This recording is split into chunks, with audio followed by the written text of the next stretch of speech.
નમસ્કાર. દિવસભરના તાજા સમાચારોમાં તમારું સ્વાગત છે. તમારી સાથે હું છું પિનલગીરી ગોસ્વામી. સમાચારો વિસ્તારથી જાણીએ એ પહેલા મહત્વના સમાચારો ઉપર એક નજર.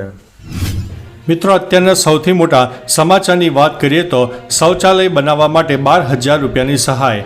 ભારતને સમૃદ્ધ બનાવવા માટે સરકાર મફત શૌચાલય યોજના શરૂ કરવામાં આવી હતી. જ્યારે આ યોજના હેઠળ દેશમાં લગભગ 11 કરોડ ઘરોમાં શૌચાલય બનાવવામાં આવ્યા છે. અગાઉ આ યોજના હેઠળ 10,000 રૂપિયાની સહાય આપવાની જોગવાઈ હતી, જે બાદમાં વધારીને 12,000 રૂપિયા કરવામાં આવી છે. મફત શૌચાલય યોજના 2024 માટેની અરજીઓ ગ્રામીણ અને શહેરી બંને વિસ્તારોમાં શરૂ થઈ ગઈ છે. જો તમે પણ આ યોજનાનો લાભ લેવા માંગતા હોય તો તમારા ઘરમાં પહેલેથી જ શૌચાલય ન હોવું જોઈએ. મિત્રો, અન્ય મહત્વના સમાચારની વાત કરીએ તો વરસાદ બાદ હવે ખેડૂતોના માથે વધુ એક મુશ્કેલી સામે આવી છે. મગફળીના પાકમાં મૂંડાનો ઉપદ્રવ જોવા મળ્યો છે. ભાવનગર જિલ્લાના જેસર તાલુકાના કોટામોઈ ગામના ખેડૂતને મૂંડાના ઉપદ્રવથી 1.5 લાખ રૂપિયાનું નુકસાન થયું છે.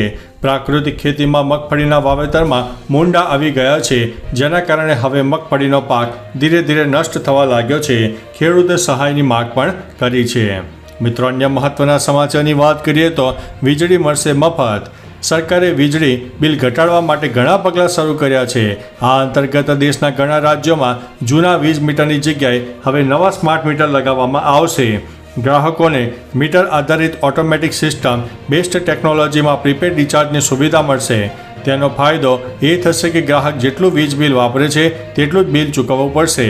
આ પહેલ માત્ર વીજળીના દુરુપયોગને રોકવામાં મદદ કરશે નહીં, પરંતુ ગ્રાહકોને તેમના ખર્ચ ઉપર નિયંત્રણ રાખવામાં મદદ કરશે. આ ઉપરાંત વીજળીના બિલમાં ગેરરીતિ કે કોઈ પણ કૌભાંડનો ભય સ્માર્ટ મીટરથી દૂર થઈ શકે છે. ઉદાહરણ તરીકે, જો તમે એક મહિનામાં વીજળીનો ઉપયોગ ન કરો તો તમારે વીજળીનું બિલ ચૂકવવું પડશે નહીં. આ ઉપરાંત ગ્રાહકોને સુવિધાને ધ્યાનમાં રાખીને ઘણા રાજ્યોમાં વીજળી બિલ માફીની યોજના પણ શરૂ કરવામાં આવી છે. આ અંતર્ગત ગ્રાહકોના બાકી બિલો માફ કરવામાં આવી રહ્યા છે. જે ગ્રાહકો લાંબા સમયથી વીજળીનું બિલ ભરી શકતા ન હતા તેમના માટે આ એક મોટા સમાચાર છે. મિત્રો, અન્ય મહત્વના સમાચારની વાત કરીએ તો કેન્દ્ર સરકાર હોય કે રાજ્ય સરકાર, તેઓ સામાન્ય જનતાના હિતોને ધ્યાનમાં રાખીને સમયાંતરે અનેક યોજનાઓ શરૂ કરે છે.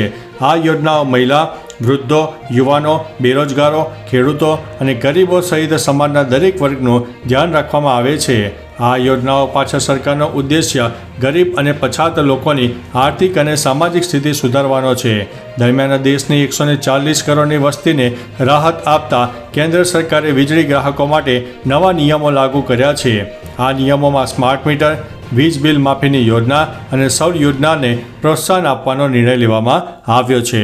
મિત્રો, અન્ય મહત્વના સમાચારની વાત કરીએ તો જૂની પેન્શન યોજના ફિક્સ પગાર પ્રથા નાબૂદ કરવા માટે 17 સપ્ટેમ્બરના રોજ કર્મચારીઓ પેન ડાઉન આંદોલન કરવાના મૂડમાં જોવા મળ્યા હતા.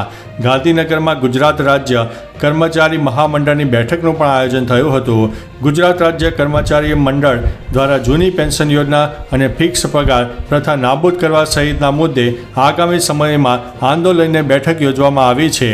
બેઠક બાદ આગળની રણનીતિ પણ ઘડવામાં આવશે.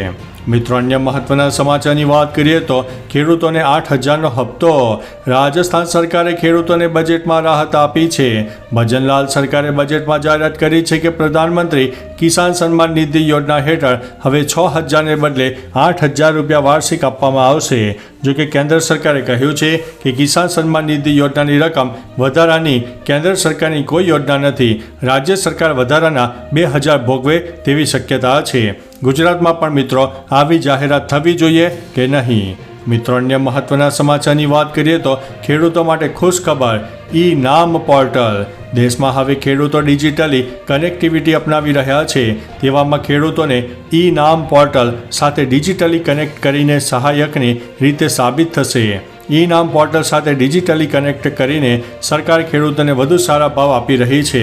આ પ્લેટફોર્મ ખેડૂતોને દેશભરના વેપારીઓ સુધી પહોંચી આપે છે, તેમને શ્રેષ્ઠ ભાવ મેળવવામાં મદદ કરે છે. સરકારનો પ્રયાસ ખેડૂતોને ડિજિટલી ટેકનોલોજી સાથે જોડવાનો છે, જેના માટે અત્યાર સુધીમાં અનેક પગલાં લેવામાં આવ્યા છે.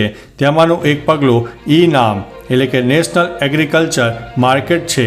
આ યોજના દ્વારા ખેડૂતો તેમના પાકનું ઓનલાઈન વેચાણ કરી શકે છે, જેથી તેઓને વધુ સારા ભાવ મળી શકે અને તેમને બજારોમાંથી મુલાકાત લેવાની જરૂર ન પડે.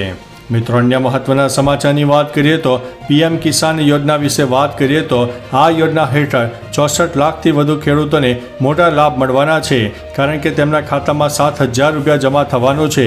સરકારે આ માટે લાભાર્થીઓને સૂચિ તૈયાર કરી છે. પીએમ કિસાન સન્માન નિધિ સ્કીમે કેન્દ્ર સરકારની મહત્વાકાંક્ષી યોજનાઓમાંની એક છે. જેમ કે રાજ્યોમાં પણ સરકારે કેટલીક લાભકારી યોજનાઓ ચલાવે છે, જે ખેડૂતોએ પ્રોત્સાહન આપે છે.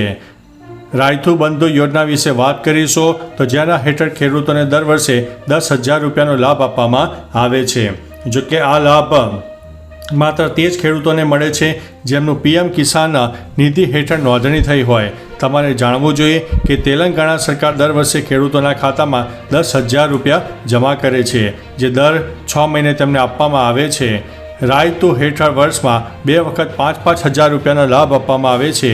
માહિતી મળી છે કે જ્યારે પીએમ કિસાન નિધિ હેઠળ માંડનારી 18મી કિસ્ત પાત્ર ખેડૂતોના ખાતામાં જમા થશે, તે સમયે રાયથુ બંધુ સ્કીમ હેઠળ પણ 5,000 રૂપિયાની કિસ્ત આપવામાં આવશે. એટલે કે કુલ 7,000 રૂપિયા તેલંગાણા રાજ્યના ખેડૂતોના ખાતામાં જમા કરાવાશે. જો કે આ બંને કિસ્તો વચ્ચે સમયના થોડાક ફેરફાર હોઈ શકે છે, પણ ઓછા સમયના અંતરે આ રકમ ખેડૂતોના ખાતામાં જમા થશે. મિત્રો, અન્ય મહત્વના સમાચારની વાત કરીએ તો રાજ્યમાં ટ્રાફિકની સમસ્યા વધતી જાય છે. આ ટ્રાફિકની સમસ્યા નિવારણ માટે ગુજરાત સરકારે નવી પહેલ શરૂ કરી છે.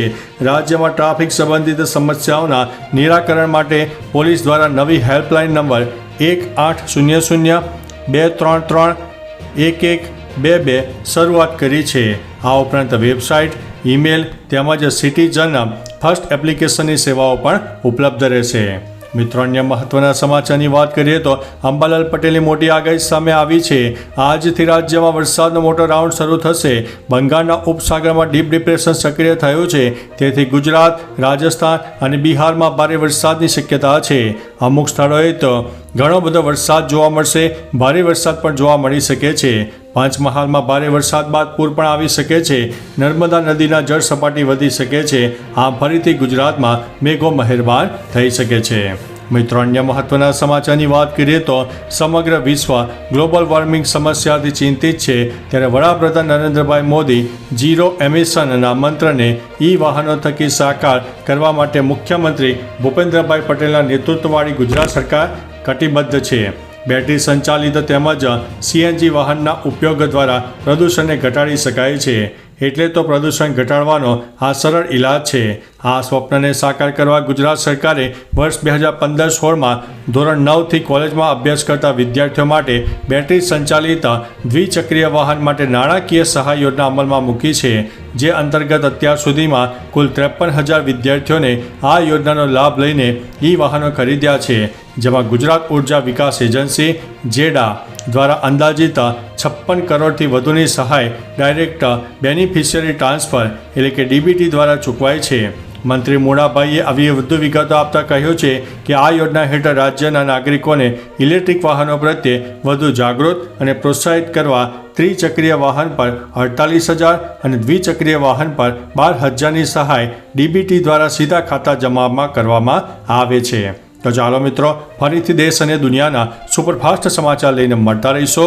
ત્યાં સુધી અમને રજા આપશો. નમસ્તે.